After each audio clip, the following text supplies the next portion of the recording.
सार्वजनिक तौर पर मंत्री का जो झूठ बोलना, तो क्या उन्हें अपने पद से नैतिक तौर पे इस्तीफ़ा देना चाहिए? ये कोई पहली मर्तबा नहीं है जब माननीय मंत्री जी ने इस क्षेत्र की जनता को गुमराह किया हो या झूठ बोला हो। एम्स के मामला रहा हो, चाहे ये स्कूल का मामला रहा हो, निश्चित रूप से माननीय मंत्री जी को नैतिकता के आधार पर वहाँ आकर के बैठना चाहिए था और इस मामले को हल नहीं करवा पाए, उनको नैतिकता के आधार पर इस्तीफा भी देना चाहिए। दोस्तों नमस्कार, आप देख रहे हैं हेलो न्यूज वर्ल्ड। सोच बेहतर कर की वीरवार को जननायक जनता पार्टी के प्रदेश महासचिव श्याम सुंदर सब्रवाल के गुरुटेक आवास पर पार्टी पदाधिकारियों की एक बैठक बुलाई गई, जिसमें उन्होंने शहर के सेक्टर 4 के बालिका विद्यालय के मामले में पार्टी की ओर से उन्हें समर्थन देने का आभार जताया और संघर्ष समिति के सहयोग से मिली इस जीत पर लड्डू बांटकर अपनी खुशी का इजहार किया।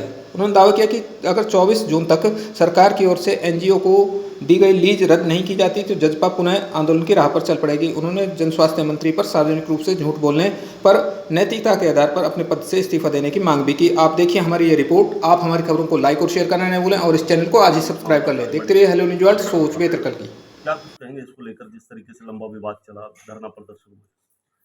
सेक्टर 4 की बेस कीमत थी लगभग 200 करोड़ रुपए की 8 एकड़ जमीन, जो सरकार ने एक विकल्प प्राइवेट एनजीओ को लीज पर दे दी गई थी, जिससे इस क्षेत्र के बच्चों के भविष्य के साथ खिलवाड़ हुआ।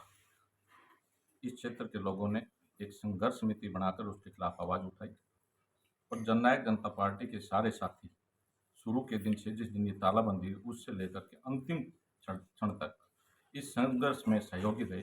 आज सरकार ने उस फैसले पर पुनर्विचार किया और उस सरकार ने उस फैसले पर पुनर्विचार करके विकल्प एनजीओ को बाहर का रास्ता दिखा दिया और सरकार ने आश्वासन दिया है कि इस एनजीओ को रेवाड़ी के अंदर कहीं पे भी 1 इंच सरकारी जमीन अलॉट नहीं की जाएगी। हम सब में इस बात की खुशी है। साथियों ने लड्डू खिला करके इस फैसले का स्वागत किया है। प्रधान जी, क्या मानते हैं कि लंबे समय से ये खेल चल रहा था, आखिर सरकार ने अब तक ध्यान नहीं दिया, जनता जागी तभी जाकर के ये सारे कदम उठाए? जब तक ये प्राइवेट अपना काम करता रहा तो ठीक है, कोई भी व्यक्ति अपनी संस्था चला सकता है, उसकी कारगुजारियों से सरकार वाकिफ नहीं थी। जब सरकार ने इसको अलॉट की और यहाँ के अधिकारियों के संज्ञान में ये मामला आया तो फिर जनता जागी और उसके खिलाफ जो आवाज़ उठी, हम सब ने इसमें सहयोग किया और आज निश्चित रूप से इस क्षेत्र के लोगों को न्याय मिलेगा। काफी सारे गंभीर आरोप लग रहे हैं एनजीओ के ऊपर, जांच भी हुई है। आगे क्या मानते हैं कि कोई बड़ी कार्रवाई हो पाएगी या अभी लीपापोती करके छोड़ दिया जाएगा? सरकार की तरफ से आश्वासन दिया गया है, इसको कोई भी जमीन अलॉट नहीं की जाएगी और हम सब ये आश्वासन दिलाते हैं कि 24 तारीख तक सरकार इस पत्र को, जिसके तहत उसको लीज पर जमीन दी गई थी, उसको अलॉटमेंट को रद्द करे।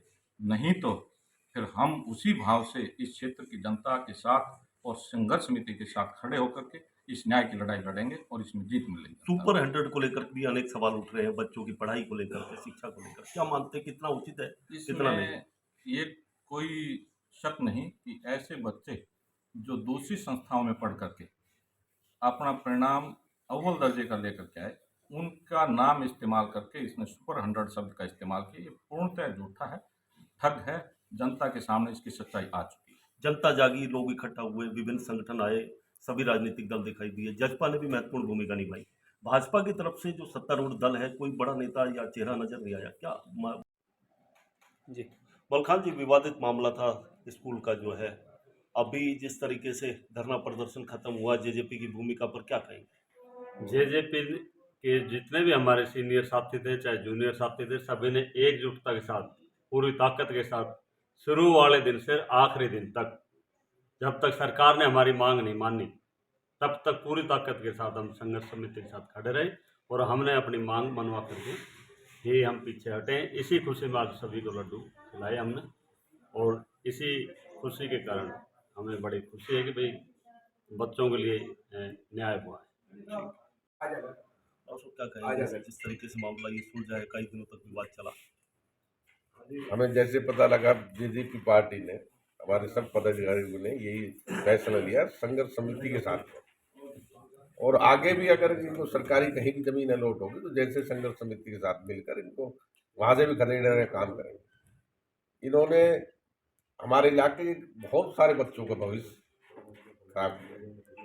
हम चाहते हैं इस एनजीओ की इंक्वायरी हो, ऊपर से सीबीआई इंक्वायरी हो, पता लगे दूध का दूध पानी पानी साफ। कहीं ना कहीं संघर्ष की बड़ी जीत है संघर्ष समिति की और अहिरवाल की सरदारी की जीत। स्कूल को लेकर के क्या कहेंगे? पहली बात तो हमारी सरदारी की जीत हुई, 36 बिरादरी की जीत हुई, इधर देखो। 36 बिरादरी की जीत हुई है और अच्छा काम हुआ है। जनहित के काम हर समय कर रहे हैं और करते रहेंगे। जैसे भी अभी आगे यहाँ से कहीं और सरकारी ज़मीन में बैठने का काम करेंगे तो वहाँ भी हम दरी बिछाने में देर नहीं लगाएंगे।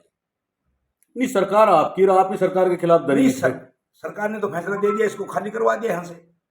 हम जब जाके बैठे उनको पता लगा लोगों को भाई लोग नाराज हैं, तो उन्होंने सरकार ने इनको खाली करवाने का आदेश दे दिया। कई बार इस संस्था पे आरोप लगे कि वो गड़बड़ कर रही है, तो अब तक ऐसा क्यों नहीं हो पाया, विरोध क्यों नहीं लगा? अब तक तो अपने प्राइवेट में रहता था ये, मनोज पहलवान के वहाँ किराए पे ले रखा था। अभी सरकारी में आया तो पब्लिक ने पता लगा, पब्लिक आके बैठ गई 36 बिरादरी। और सभी पार्टी को, कोई पार्टी दल बल की बात नहीं थी, जनहित की बात थी, इसलिए लोग सभी ने सहयोग किया और अच्छा सहयोग किया। जिसमें भाई आप लोगों का भी अच्छा सहयोग था, उसका भी धन्यवाद करते हैं हम। नहीं तो आप और हमारे बच्चे सबके बराबर होते हैं।